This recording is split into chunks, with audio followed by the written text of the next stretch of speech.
Hello there. Thank you for tuning in for another episode of Canada's Movie and TV Hosers. I'm one of the hosts here, Gregory Barrett. Normally I have my other host sitting next to me is Christine, but she's away this week actually visiting family in another part of the country, which is always exciting and that's nice. So instead I got Fluffy Kitty here with me. She's just being a little bit rambunctious today. She's actually the star of our show, but the show is not about cats. It's all about things in pop culture that we love. We love talking about new and old movies, trailers, books, TV, streaming shows, sometimes comic books we talk about, and sometimes news. Now, because Christine's away, we're not able to do our usual segments. So we can't do any Chakotay's Odyssey or the Tarantino Unchained that we started a few weeks back, and then our new segment that we started last week is The Power of Family, starring Dominic Toretto, which people have been enjoying that one. So we're not stopping them, we're just kind of hitting the pause button on them right now. And as soon as Christine's back, we're going to get right back into doing that. But anyway, that's how it is when you take vacation, you go visit family and, go on holidays. So since she's away, I've been thinking about what I'm going to put in this episode. And we got some new stuff. So we are going to talk about the new episode of Futurama, which came out on Monday. We're going to talk about a new movie that I saw last night, which was The Last Voyage of the Demeter. And I posted out of theater reaction for that, so you can check that out. We're just going to expand on that a bit more.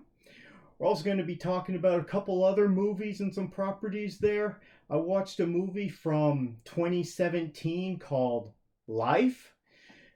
And this is it's an all-star cast there. I never got to see it before, so I want to check that out. Going to be got another Star Wars book, Star Wars Thrawn. I'm going to review from Timothy Zahn. It was quite good, actually. And then I got another old movie that I'm reviewing from 1985. This week I watched The Goonies. And also we're going to do a bunch of, got a trailer for the new Continental show that's coming out on Peacock. So I'm not sure how we would get that here because we don't have Peacock in Canada. And I got some news topics I want to talk about. So let's jump right into that. Now, this is kind of old news, but it actually came out a couple weeks ago, and I want to talk about it with when Christine was here. Unfortunately, we just ran out of time. So I believe it came out from Collider, but right now I'm looking at it on movieweb.com. Came out August 2nd. Yeah, so that was last week. Disney reportedly discontinuing their Blu-ray and DVD releases in Australia. Now, I don't kid myself. I know that I'm all about collecting physical media, but other people are not. This is something that was big back in the early 2000s when DVDs exploded. And so we got DVDs and get really cheap DVDs and then Blu-rays, and now we got 4K. But most people just stream things online there, whichever streaming services you have, which makes sense because we don't really have a collector culture anymore. 20 years ago we did. Everyone was collecting as much physical media as you could, but nowadays it's, especially when it comes to geek culture, not everyone's collecting physical comic books. You just buy digital ones. Not everyone's getting actual physical hardcover, physical media books. Some people just prefer to read them on their Kindles or their tablets. And so movies aren't exactly the big thing that people are collecting. Now, I still do. And so I want to weigh in on this because they're saying, essentially the story is immediately Disney is stopping their physical media release. They don't say anything about 4K discs. They just say Blu-ray and DVD. So I found that interesting. So are you still going to be able to get 4K discs in Australia? Or is it all Disney physical media releases? I don't know. I mean, you can probably still just order stuff online. I know that physical media, as everyone says, physical media is dying. I don't think it's going to completely die off because it's just going to become a niche market. Look at the music industry. Everyone just downloads and streams music online now. Because when they started that over 20 years ago with Napster. You know, the music industry was fighting it because it was going to destroy the music industry, and now everyone just pays for it and downloads it online, and very few people actually buy the physical media. In fact, they don't sell a lot of CDs now anyway. Records sold more last year than CDs. So it's a niche market, and I think collecting physical media for movies is also going to be a niche market. Also, the same thing for books as well. I like to collect physical media because I don't always have all the different streaming services, and if it's a movie I enjoy and I really like it, then I want to watch it again, yeah, I'll get it. Especially if it's really cheap. You know, I'll buy cheap DVDs at the Walmart bin. You know, you just go through that, and I'm that guy. And if there's a really classic movie or something I really enjoy, and it's like $5 for a copy, yeah, I'll buy that, and I'll probably watch it a few times. So, with them shutting down their physical media release, some people are saying this is the beginning of the end, and they're just going to start doing this in other continents as well, other countries. Maybe. I mean, end of the day, whether it be Disney or Warner Brothers or Universal, Comcast, or Paramount, they're in the business of making money. So if there is a decent market for physical media, I think they'll still do it. I understand they want everyone to go and just stream things. So if you want to watch their movies, you either got to go to the movies and see it, or you got to watch it on their streaming service, which means you got to pay for that every month, which is what they want. They don't want you to go out and buy, even if you're buying a brand new 4K disc for, $40, or if you're buying a special collector edition that they released. They don't want you to do that, and then you have it and you can just watch it as many times as you want. But that's why I do it. So recently, Christine gave me this Avengers Endgame steelbook case. And so it's got, it's beautiful. I didn't need the steelbook, but she just got that because that's what was available.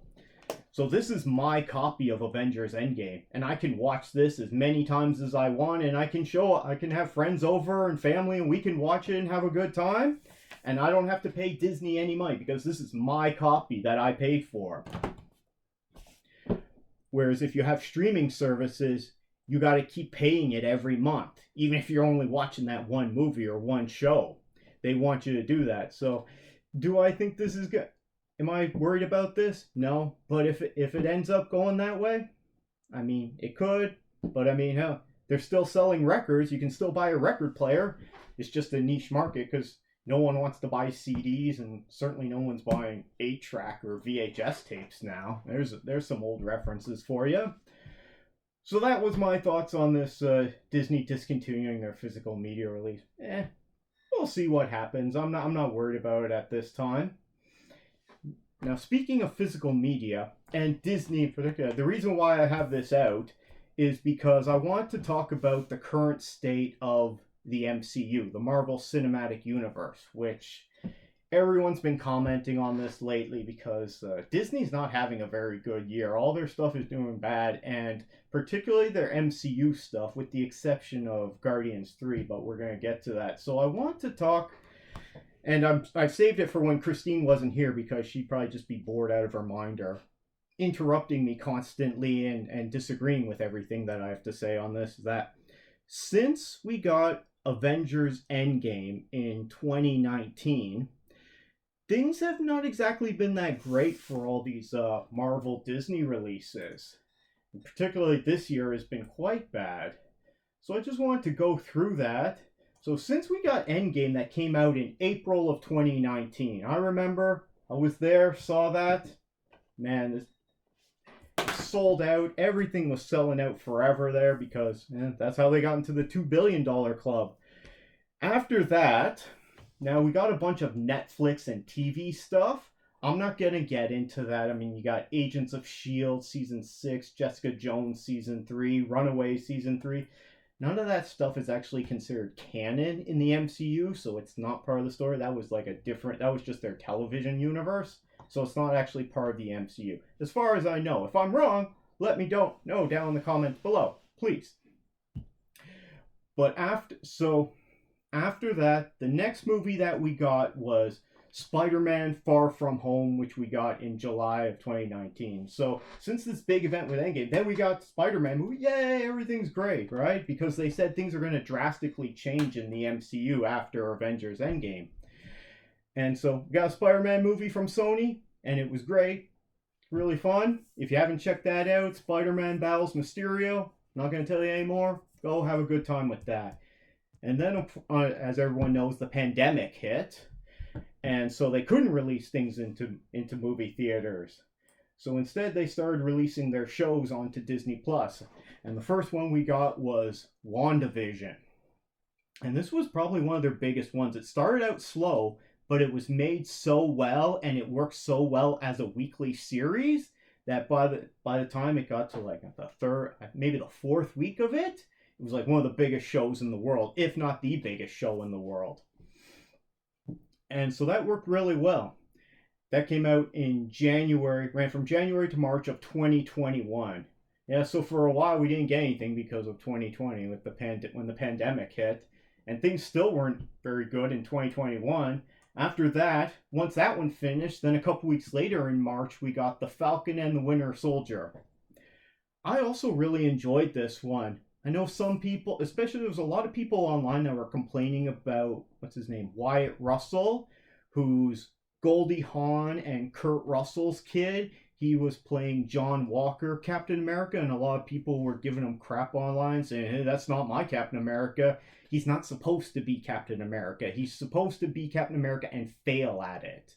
So, John Walker in the comic books ended up going crazy. So he's not supposed to be Captain America, and that's why if you watch the show, he takes on a different moniker by the end of the show. I'm not going to spoil it. But I had a good time with this show. It probably could have worked better as a movie because there was a lot of like running around in northeastern Europe, like running through houses and courtyards and everything, that all these buildings that were just all connected, and they could have trimmed out some of the fat in that and probably made that into a better movie, but I still really enjoyed that series. After that, we got Loki Season 1, which ran from June of 2021 to July of 2021. I think Christine enjoyed that more than I did. It's very Doctor Who-esque, and I'm not really a big Doctor Who guy, and I'm not as into science fiction as she is. Anyway, so we got a good Spider-Man movie so far, and then we got 3 Disney Plus shows to varying degrees of success. And after that, they came out with their first movie after the pandemic hit. So in July of 2021, we got Black Widow. And this one became very controversial because the Disney CEO at the time decided to release it day and date on Disney Plus for an added fee. You'd have to pay like $20, or you could go to the theater. And this became a lot of drama at the time in entertainment news, where Scarlett Johansson, who plays Black Widow, was suing Disney, her own employer, about this. I'm not going to get into that. This movie, I don't think it had huge acclaim. I enjoy it, but I admit it's not one of the best MCU movies because the villain wasn't the greatest. I mean, it could have focused more on Taskmaster. Okay, on Rotten Tomatoes, it currently has a 79% certified fresh rating and a 91% audience score. Okay, so I guess overall people are enjoying it, but it didn't make a lot of money because the pandemic. Okay, what did we get after that? After Black Widow, then we got the What If series, and that's just a fun kind of cartoon series. I know a lot of people didn't quite enjoy it. There was a lot of people complaining about it. I enjoyed it. It was good for what it is. I haven't gone back to see that, and that's something that works as a series on Disney Plus. After that, then we got a great movie. Shang-Chi and the Legend of the Ten Rings came out in September 21. Man, I've seen it. I don't know. I've probably seen it like 10 times since then, because I saw it several times in the theater because it played for a couple months. And I saw it, and then I took the family to go see it, And then later on, my folks were visiting, and then I took them to go see it. So this was another big hit for Marvel. After that, then a couple months later, in November, we got The Eternals from Marvel. And this is one Christine likes to talk about. I enjoyed this. I don't think a lot of people did enjoy this, though. I wonder if the critics didn't like it. Or if it was more critics or audiences enjoyed it more. Let's look it up on Rotten Tomatoes there. It currently has a 47% rotten rating. So yeah, critics didn't like it and has a 77% audience score. Although I found this film to be quite divisive. Because some people are like, yeah, it's good. A lot of people didn't like it. I think it's pretty good. I don't think it's great. It's not top tier Marvel. But once again, I enjoyed it. So you can see the quality of things is just kind of slowly going down as this timeline goes on. After that, we got the Hawkeye series from November to December of 21. That wasn't the greatest. It had some good stuff in it, but it was a bit rough to get through. And I'm not going to look up the Rotten Tomatoes score because critics would post their ratings probably after seeing only like the first 2 or 3 episodes that they get sent ahead of the time. And then if those first few episodes were amazing, it might have a really high score even though it didn't end that greatest. After that, then in December 2021, which got everyone to go back to the theaters, we got another Spider-Man movie.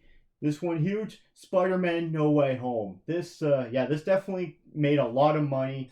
And people really enjoyed it. It almost hit the $2 billion mark, which there's only 5 or 6 movies that have done that.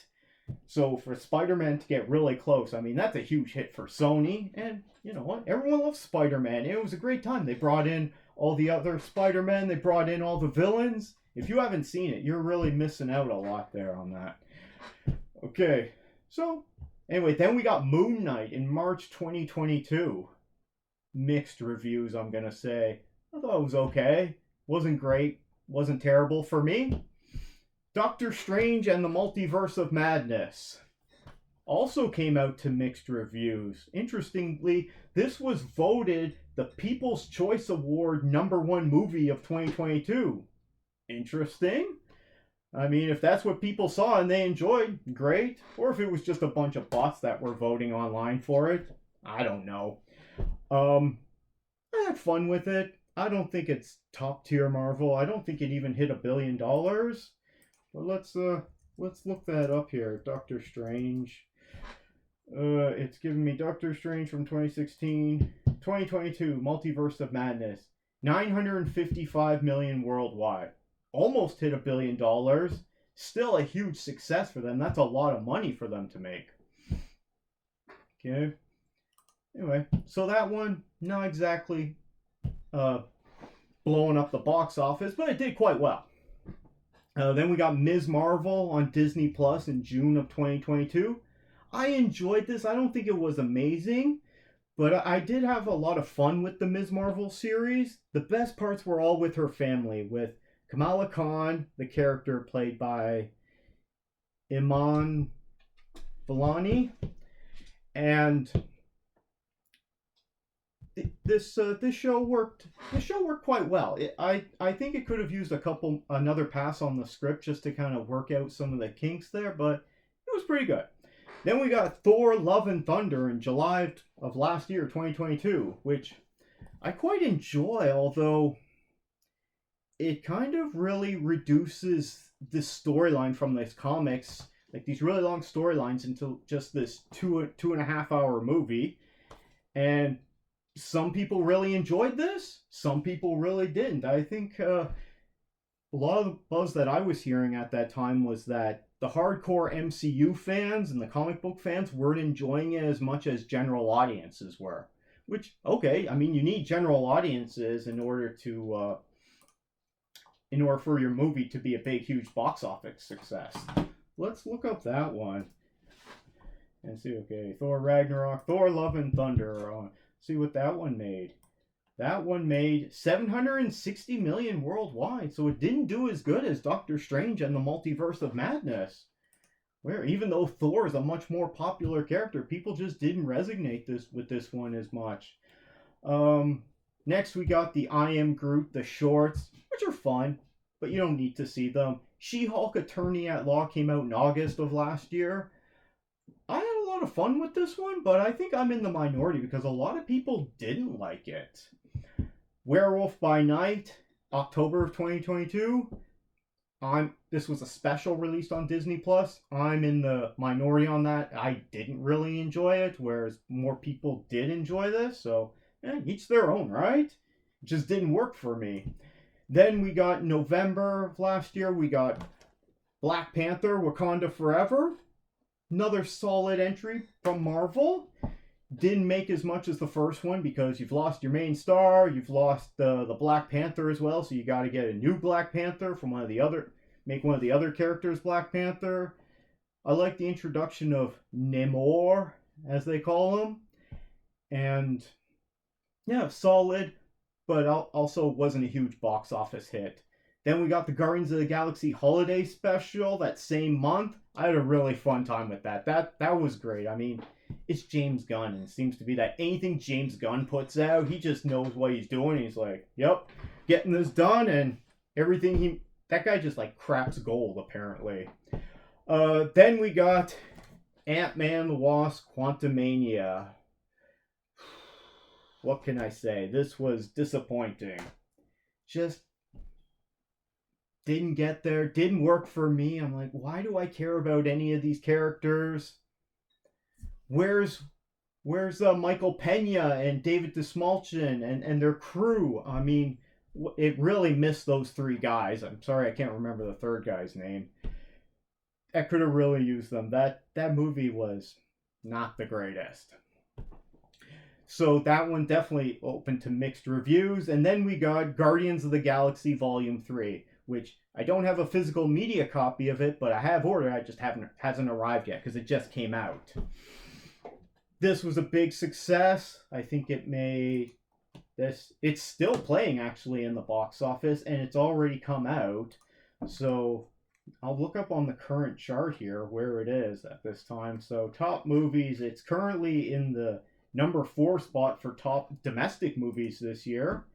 And it is currently sitting at 845 million worldwide. It's still playing, so that'll probably still go up. And I really enjoyed this one, and most people did. I think it's got really high scores. I'm going to look it up here on Rotten Tomatoes.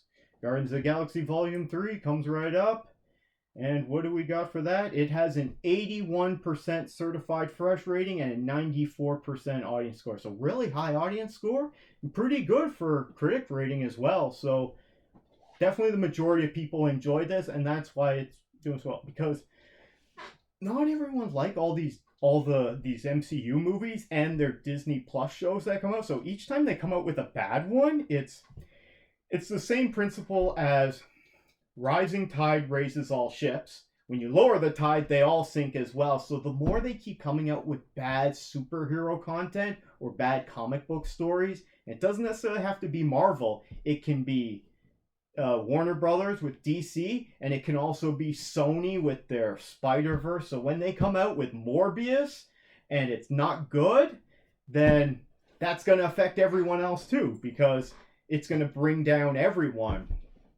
And then recently we just got Secret Invasion, and I don't want to get into a rant about Secret Invasion, but we got videos. We reviewed each episode, and you can see definitely from there, we started out like we're excited, and we're like, hey, wait a minute, this isn't good. And then as we got to the last one, we're just crapping on it. So check out my channel and check those out if you're interested in hearing Christine and I rant about Secret Invasion.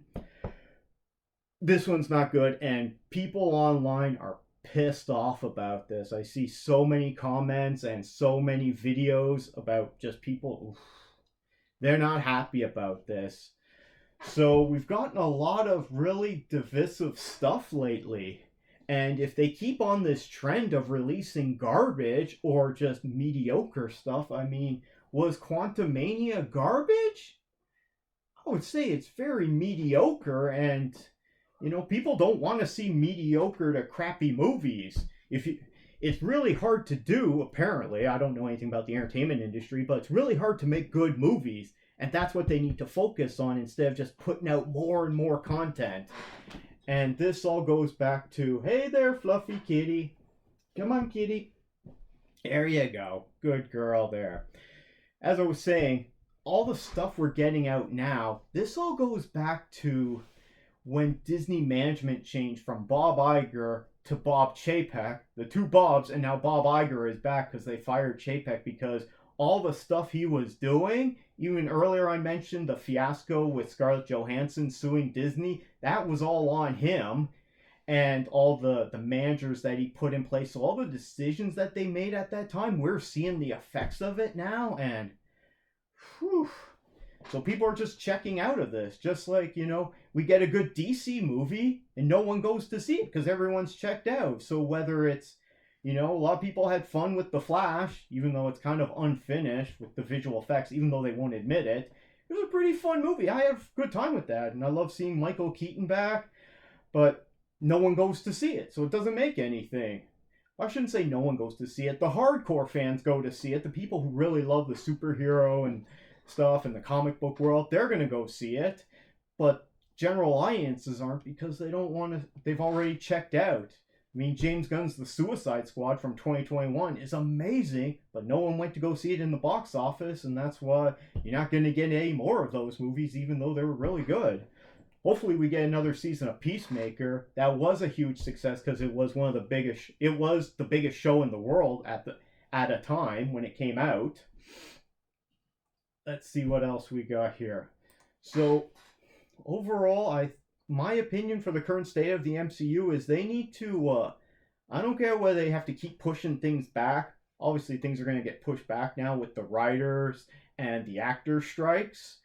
But the next one we're supposed to get, in movie-wise, is the Marvels. They pushed it back to November of this year. If it's not good, I say they just keep pushing it back and make it better. I don't care if they have to do reshoots or, just retool the story, redo the editing. I don't know. I don't into making movies, but better to release few products that are really good and then releasing tons of product that are all bad, because if you got bad product, no one's gonna buy it. I mean, if it's in another industry too, if there was a granola bar a while back, I think it was, that they changed their product and they took out the raisins, which is why people were buying it. So they made their product worse, and so people just stopped buying it. And it's the same thing with these movies. If they make their product worse and people aren't interested in it, then it doesn't matter if you have more of it. You're just gonna have more of nothing. Anyway, that's my rant about the current state of MCU. If anyone listened to that one, thank you very much for listening to my ramblings there. Usually Christine's here to discuss it with me. Fluffy Kitty's not that talkative, I guess, today. She's running all over the place right now.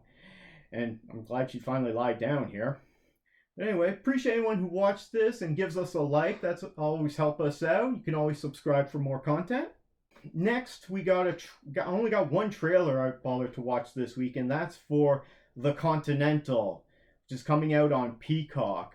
Now, I don't know if I'm that much into the John Wick universe to watch this, because, one, I don't have Peacock because it's not available in Canada, and I'm sure their stuff is released somewhere in Canada on another service, but I don't know if I want to sign up for another service because it adds up a lot, and I don't know if I'm that much into John Wick that I would bother to go do that anyway. I mean, I have fun with the movies, but it's not my most favorite franchise.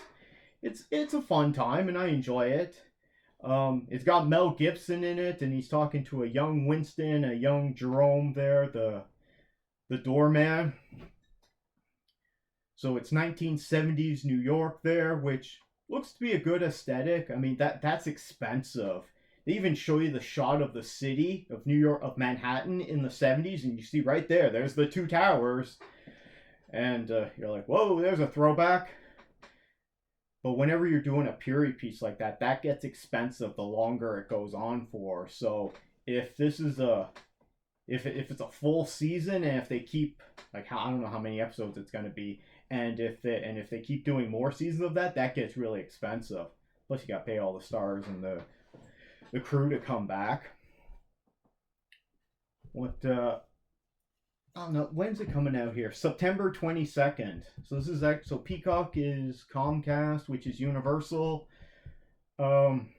If it's on an app, if it's on a streaming service that I currently have, or if it's on network cable and I can just PVR it, I'll check it out. But it's not going to be something that I'm going to sign up for, go seek out how to get this.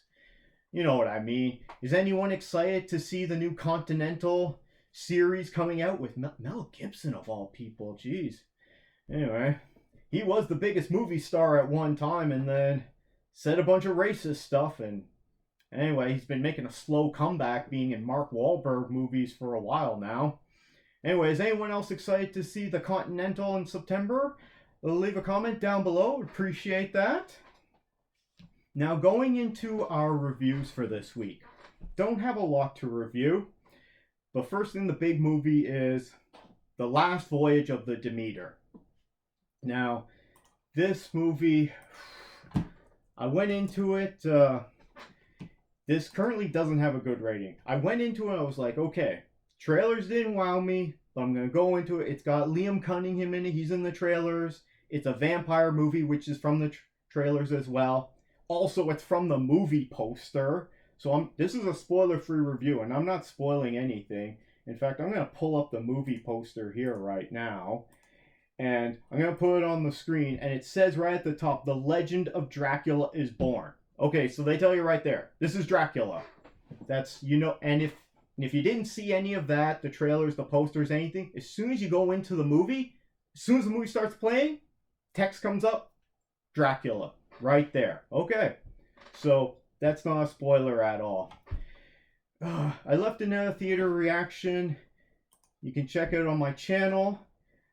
It currently has, let's see what it's got. It currently has a 43% critic rating. That's rotten. From 94 views, and there's no audience score yet. I don't think a lot of people are going to go see this. It says it's rated R. I think that's in the US. Here in Canada, I think it's only rated 14A. So that means if you're 14 and over, you can go into it by yourself. If you're under 14, an adult has to actually go with you in the theater. They can't just say, yeah, I give my permission. They actually have to be there with you for the whole time. Wasn't very good as a scary movie. Wasn't all that great as a vampire movie either. Because as soon as they spoil that this is a vampire movie, okay, you know what's going on. And then there's this build-up. Okay, there's a little bit of build-up before they're actually set voyage. Because this movie, it's just from trailer. It's all on the ship, okay? So, and there's supposed to be this mystery that goes on, but you already know what it is. But it's a mystery for the characters and tension. That doesn't work.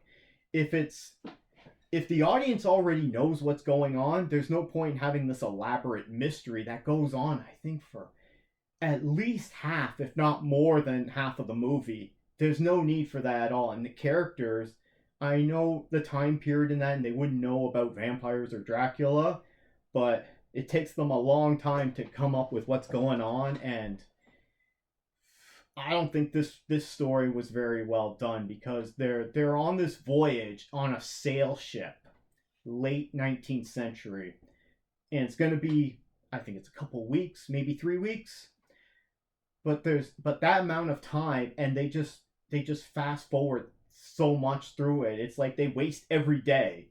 The day is when you can get stuff done, and you know that's when you can kill Dracula, and yet everything happens at night. I guess they're sleeping during the day while they're running around screaming and trying to figure out what's going on at nighttime. This was a bit rough for me to watch. I was bored for most of this because of that. Now, if it's a good scary or good vampire movie, yeah, I want to watch that. It doesn't necessarily have to be scary to be a vampire movie. I love Interview with a Vampire, if you know what that is. If you ever seen that. If not, check it out. It's a cult classic. Hey, kitty. She fell off the pillow. What else can I say about this? I'm gonna... I don't think it's...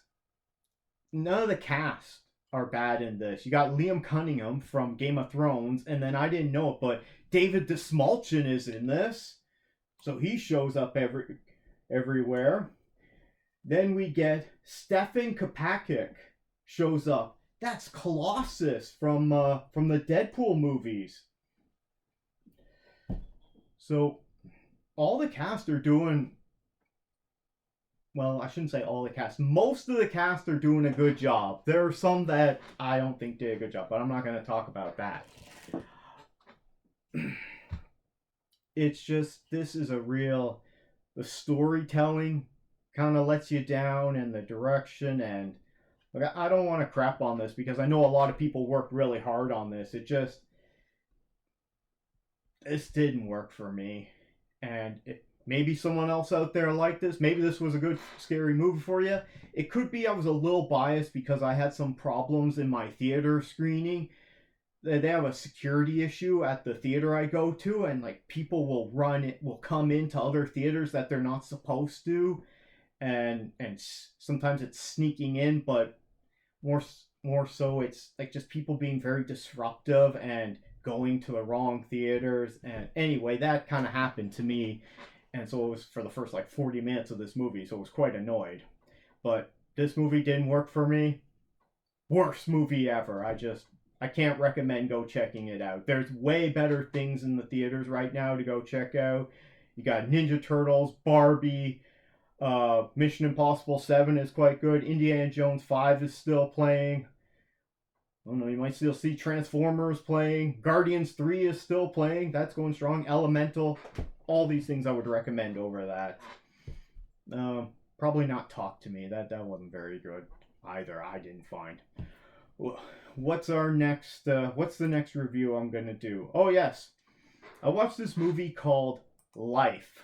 It's from 2017, and it's from Sony. And I watched this because, as I mentioned earlier in the show, I buy cheap DVDs from the bin at Walmart. Well, I bought one that was a double pack, and this was the other movie on it, and I never got to watching it. All-star cast: Jake Gyllenhaal, Rebecca Ferguson, Brian Reynolds. I'm probably going to butcher this name. Hiroyuki Sanada. That guy's great in everything, if you know who I'm talking about. He's in Endgame. He was in the Wolverine years ago. He's great in that. Who else do we got here? Not seeing any others that are jumping out at me. But it had a great cast. Come on, kitty.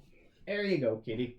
It has a great cast. And this is essentially, I'll just give you the synopsis. I'll give you the movie info on it, so I'm not spoiling anything, because this movie is from 2017. Astronauts aboard the International Space Station are on the cutting edge of one of the most important discoveries in human history: the first evidence of extraterrestrial life on Mars. As members of the crew conduct their research, the rapidly evolving life form proves far more intelligent, blah, blah, blah, blah, blah. I'm not going to read any more. This is a scary movie. This is essentially kind of a modern version of Alien. Who's the director on this? Directed by Daniel Espinosa. Why does that name sound familiar, and yet I can't think of any titles that he's done. Ooh, he made Morbius? Oh geez, that guy's career might be over with now. Huh. Okay, anyway, getting back to this movie, Life, it currently has a 67% fresh critic rating and a 54% audience score, so audiences didn't like it. I quite enjoyed this, actually. Come here, Katie. I quite enjoyed this one. I thought this was a better version of telling Alien than the most recent ones that we got from Ridley Scott with Prometheus and Alien Covenant. Neither of those blew me away. They're, oh, okay. She's getting really feisty here now. She's grabbing the brush. Okay. So, it's an hour 43 minutes, sci-fi horror. I had a fun time with this. It's, you know what? There's not that much I can say about it, but I was going to suggest that 20th Century Studios, oops, you dropped the brush there, kitty. 20th Century Studios that owns the rights to Alien, that franchise, because it's under Disney now. I was gonna suggest they should call up this guy and the writer and get them to do a decent Alien movie for them, but ugh, I don't know if that's such a good idea now. If this is the guy that made Morbius, oh man, people hate that movie. What's going on, Kitty? Anyway, I give it a. You know what? People are going to disagree with me, but this Life movie from 2017, I give it a best movie ever. I watched it because I had access to it and it didn't cost me anything more. So, anyway, if you get a chance to check out Life or if you saw it, let me know what you think down in the comments below. Thanks to anyone who's watched this video and gives us a like. Always appreciate that. What is my next review? Oh, book review. Star Wars Thrawn by Timothy Zahn, which came out in 2017. So spoilers, I'm not going to spoil the whole thing, but I'm still working my way through all these Star Wars books. I haven't heard from anyone down in the comments about any good ones, like recommendations or ones to stay away from the new, what's it called, Del Rey Books Star Wars timeline. There's so many of them. It's crazy. It is only since like 2015. So this one is all about, this is not so much the origin of Thrawn, because he still has a mysterious past in this. Okay? Because Thrawn always has a mysterious past. And I think there's another trilogy after this one, because this is the first part of a trilogy, but there's a second trilogy that might be more about his past, or it might be about other things he's involved in. I don't know. I'll let you guys know when I get to it, if I get to it. But this one was quite good. It's about Thrawn encountering the Empire and entering the Empire, becoming an officer, working his way through military academy. That's like the first chapter, or the first couple of chapters. And then as he rises through the ranks in order to become Grand Admiral Thrawn, and how he goes about his career in both the military but also in terms of politics, because there's a lot of politics in terms of rising up the chain of command. And just like in any promotion at any kind of company or organization, there's always lots of politics involved. It's about him, and he gets assigned an interpreter who becomes his aide, and the guy's name starts off as Ensign Ellie Vanto. And so this is a guy from, like, he would be looked down upon by the Empire, even though he's trained to be an officer, but he's trained to be a supply officer, so he'll get up to like lieutenant or something. And because he's from the Outer Rim, so he's like from the backwoods of space. So all the rich elites that live in the core systems of the Empire, formerly the Republic, you know, all the stuff like around Coruscant, that's the core. Then you got the mid-rim, then you got the outer rim, and beyond that you got the unknown. And there's all these dangers coming from the unknown. Oh, you know, now that I think of it, I'm learning a lot about this Star Wars lore with all these books that I'm reading. So he's rising through the ranks, and he's got his aide with him, and there's all these political problems, and he's got rivals and enemies. And when I say enemies, they could be political enemies. They could also be like military enemies. So there's, and it's quite an interesting story. And sometimes you get it's from Thrawn's perspective, but mostly it's from his aide's perspective, from Ensign Vanto there. And I would definitely recommend this one because it's not like the other ones I was reading, the Afterlife ones that had all of these, what was I going to say? All these interludes. This one doesn't have interludes. It does have a side story, and it's about another main character. So it's about Arinda Price, and which you might know from Rebels, okay, as well, because that's where we saw Thrawn as well. And so this is her backstory as well, how she comes from Lothal and how she gets to rise up to be governor of Lothal, because she's not from the military. She's an imperial appointed governor of this system. So how did she get to such a prominent and prestigious role? and she doesn't come from where you think she would. I mean, she's not exactly like the upper class in when she's come from Lothal. She's not, someone who comes from, living on the streets or just, poor working class. She doesn't come from that either. She comes from more of a upper middle class, I would say. Yes, okay, if not lower, lower rich class. They're doing pretty well for themselves, but things are changing as the Empire takes over, and so she has to adapt with that, and she eventually rises to the rank of and gets appointed as the governor of Lothal, and that's why we see her in Rebels, and it's interesting how they tie it in, who gives her that appointment, and it completely makes sense. So I'm sure you could guess who does that, but maybe not, and it's interesting how Thrawn gets into the Empire, into the military, in service of the Empire, and gets sent to Officers Academy on Coruscant. So it's in the beginning of the book. Oh, Fluffy's still running around here. Just kind of running all over the place, getting into trouble here. I definitely recommend this, and I've already started. I've already got 50 or so pages into the next one, which is Thrawn Alliances, and this one's seems to be even better so far. He's teaming up with Vader, so they have to team up and go on a mission together, and of course they hate each other. But anyway, let me know if anyone out there has read this Star Wars book or any of the other Star Wars canon books now. Let me know down in the comments below what ones to avoid, what ones you thought were good, what ones you thought were bad.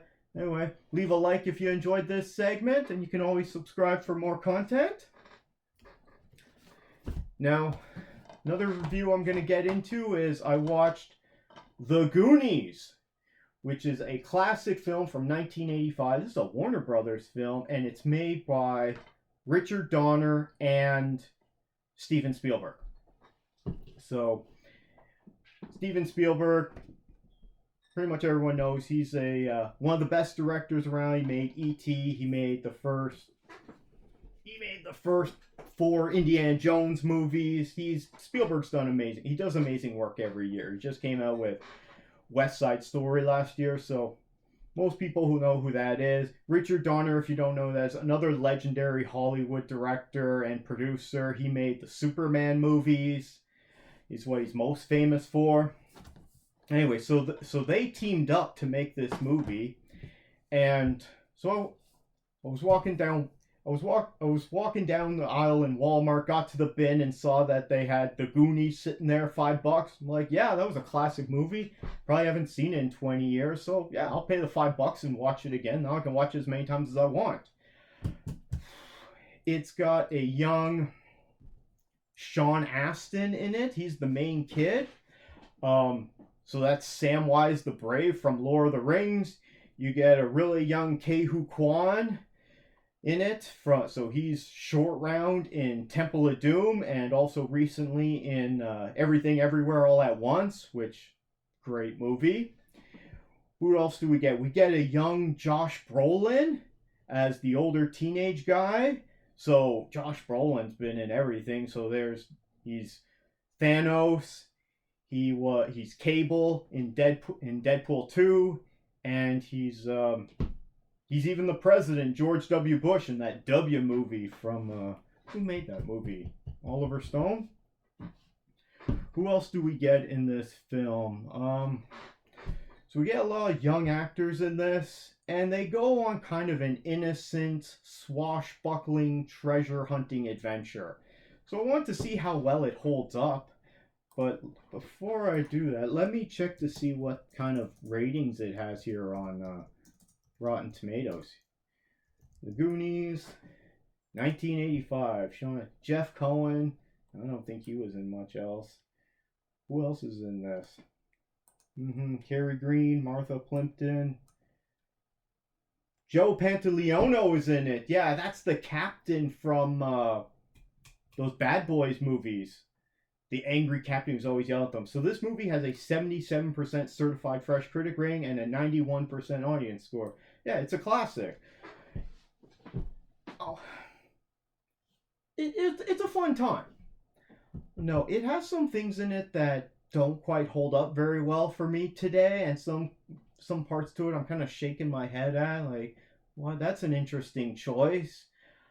You know, the one mobster kid there, and he's got what was his name? Sloth. Okay, so they got the big sloth guy with like this big cone head, and he's got a weird kind of deformed face. And then we found out later on it might be because his mother dropped him a lot when he was a baby, which, oh, that's terrible. You know, there's kind of an innocence and a charm about this, because as you're watching it, it's definitely made to be viewed by kids. This is definitely not a movie for someone of my age. Even, you know, you get the fun there. It's Indiana Jones at one point. They're going through caves and there's booby traps and everything. But then it reminded me a lot of Pirates of the Caribbean, especially towards the end, because they find a ship and then the ship just sails off at the end. You're like, okay, sure. No one's going to go and just tow that into harbor. But like I said, it's that innocence. It's like, yeah, don't worry about it. That's real world stuff. This is kind of a magical, innocent adventure, this world, right? And it's very unrealistic in the sense that these kids, like, their house is being foreclosed on and then tomorrow it's going to be demolished. I never seen things work that fast anywhere. It had at one point while they're going through these caves and trying to figure all these puzzles, at one point they have it's like, okay, now it's time for a washroom break, so all the characters have to go off into their own cave to go use the washroom. Like, that's an interesting choice. They couldn't have think of a better reason for them to stop, and so that the one girl could make out with Sean Astin. Sure, okay. It's yeah, it wasn't as good as I remember it. I think that's really my issue with it. It's not that it doesn't work and that it's not still a good tale. It's just that it's not as good as I remember, and you know, it's got to be at least 20 years since I've seen this movie, if not more. Maybe even 30 years, who knows. So and I mean, it has aged a lot too. The production values don't look that great in it, especially when you compare it to seeing, you know, I just saw the Demeter movie yesterday, and that had good production values on this because this was made in 1985, and it's for kids. It's not supposed to be dark and scary, and that, you know, all the treasure and gold is very shiny, whereas if it had been sitting there for, you know, a couple of centuries, there'd be a lot of dust and cobwebs and grime all over it, and probably lots more bugs. It definitely made me want to go watch Pirates of the Caribbean again. Probably just the first one. Maybe I'll do that this weekend, because I haven't got time to watch all 5 movies, and I don't really want to. But I still have my old Pirates of the Caribbean DVD, so I'll dig that out and check that out this weekend. So overall, even though it wasn't as good as I remember, I'm going to give the Goonies a best movie ever. It's still a fun time. Now, anyone else out there checked out the Goonies recently or have fond memories of it? Let me know down in the comments below. And if you haven't seen it, if you check it out, let me know if it still holds up or not for you, regardless of your age. But just keep in mind, this is targeted at target audience is for children, and so I guess it's maybe kids from 5 and up, I guess. I don't think it's too scary for them. Hi there, want to talk to you today about the new episode of Futurama that just came out on Disney Plus. It's season 11, episode 3.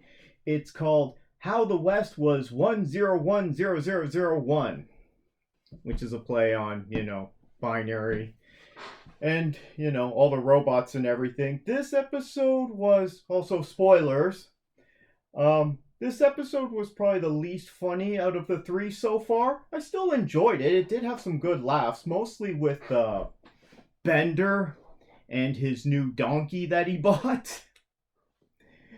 Which he says donkeys are just uglier horses, I believe is what he says. So did have some good funny laughs in it, and it's in an old west style setting out in California because everyone's Bitcoin mining out there. So you have to head to California to do that. So they're making fun of Bitcoin here in this one. We do get to see some more of their expanded Futurama characters. We see the Borax Kid quite a bit. He's not a very good guy. That Borax Kid. He's kind of sleazy, just a card shark cheater there. Who else do we get to see? Oh yeah, I just mentioned last episode, and then now we get to see Roberto, crazy robot that's stabbing everyone. And instead this time he has a revolver because he's in the West that shoots knives. And seems to have an unlimited amount of knives that he's able to shoot out of it. And we also get to see Dwight with his dad, Hermes. So they have a little bit of a small storyline there, which it has a few laughs in it. Mostly the stuff I enjoyed was with Bender and his donkey, and when he's singing, and then he injures it, and he has to go take it to Dr. Zoidberg to get him healed up. He fixes him with wooden planks. Some good stuff there. I'm enjoying this. I've been a big Futurama fan for a long time now, and I've been watching it ever since it first premiered on Fox, which was probably in '99, if not early 2000. And so since that time, especially back then, the early 2000s was the explosion of DVDs. So of course I went out and bought, this is volume 1 of Futurama. That's their first full season there.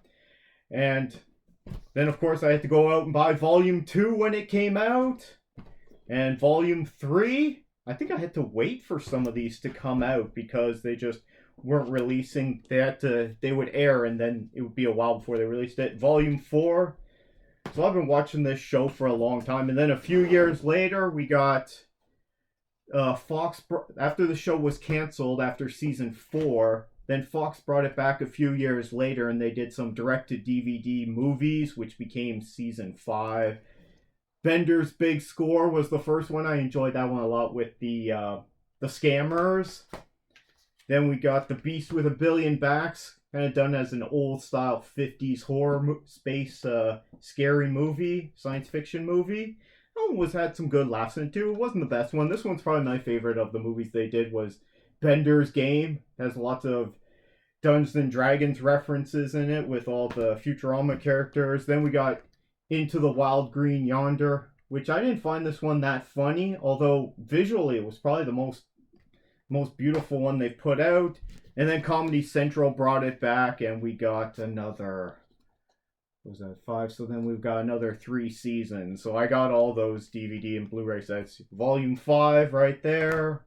And we got Volume 6, Volume 7, and Volume 8 with Hypnotoad there. Some people say there's only good, like the first 4 seasons was what had the best episodes, and they do have a lot of really good episodes, but I found there's good stuff in all the seasons and all the movies that they did. I mean, it's made all by the same people, same creators, and the showrunner, David X. Cohen. But had a good time with this new episode. Looking forward to the next one. Gotta think about thinking of other guest stars we could see. Who would I want to see? See if my prediction comes true for next week. Maybe we'll get La Barbara and Barbados Slim from, that's Hermes' extended family, sort of. I don't know. See who we get. We're probably going to get Robot Santa Claus at some point, because he always appears. Anyway, let me know what you think about the new season of Futurama down in the comments below. Take care. Going to be signing off here for the day. Now, Christine's not here, and she normally reads out the social media contact information, which is down in the description below. But, I mean, you could always just leave a comment down below on any of the things that we talk about, and I'll get it. I'm getting a lot of comments recently because I've been doing some promotion. So more people are checking out the channel and got some more subscribers. That's great. I'm going to read out all of those comments when Christine is back. But if you do leave a comment during this time period, I've been replying to everyone, and love getting all those comments, even the bad ones. Someone complained about how we weren't doing a very good job, and you know what? We're trying, okay? We're trying really hard. I've been doing this less than a year. I don't know what I'm doing. When I first started this, I didn't even know how to upload a video to YouTube, let alone how to edit it and do compositing and lighting and editing of sound. I mean, jeez. All these things I have to learn, and I still have to invest in some microphones as soon as I get some money for that and get that set up. So, but anyway, thanks for anyone who checked this out and leaves us a like. We appreciate that. If you want to leave a comment, that'll help as well, so that other people can. It makes this video be more popular, so YouTube algorithm will promote it more. Because I don't think they're doing a very good job promoting our videos at all. Or we're just really bad and no one's checking them out. But anyway, take care, everyone.